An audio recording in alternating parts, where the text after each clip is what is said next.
So ayan, gusto ko lang ipaliwanag na kung bakit hindi ako masyadong nakakapag-post. Meron po kasi ako, may sinusundan kasi ako content ko. Kung ano yung content ko, yun yung pinopost ko. Maliban na lang kung mga clips, yan, pwede yun. Yung mga simpleng balatan lang, pwede yun. Pero sabi ko nga, hindi pagkit gusto ng pasahero na i-post ko sila, gagawin ko. Kasi nga, unang-una, kung ipopost ko man siya, tapos wala kaming, yung anong usually may enjoy. Kasi kahit ikwento mo yung buhay mo sa akin, so mas gusto ko yung intindi ng viewers, yung pinapanood nila. Either may problema, either may issue, yan. Yung mga yan, hindi yan basta-basta makukuha. Matinding usapan pa yan bago mo makuha yung mga ganyan. So, hindi ganun kadali makakakuha ng content ko.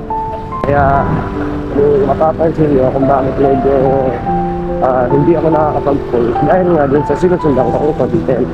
Hindi ako basta nagpo-post na basta may ma-post lang. So, hindi ko ako ganun. Kaya sa lahat na nagtatanong, para lang aware kayo hindi ganun karami pa yung mga videos ko. So, kung makikita nyo naman sa mga ina-upload kong videos, is legit na hindi siya scripted. Talagang naghahanap talaga ako ng kwento. Hindi ko lahat kilala yung mga yan. So, wala akong alam sa buhay talaga nila. Nagugulat na lang ako sa mga kwento nila at sa mga laman.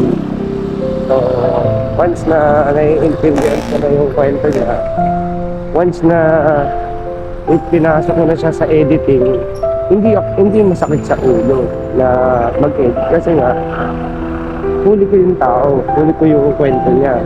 So, i-deliver ko na lang ng maayos for editing.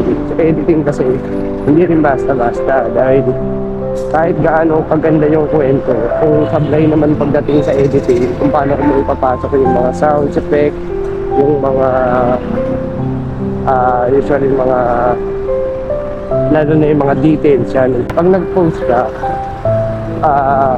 meron man yung may consent man yan ng pasahero, ang importante pa rin nun, yung tatanggalin mo yung details.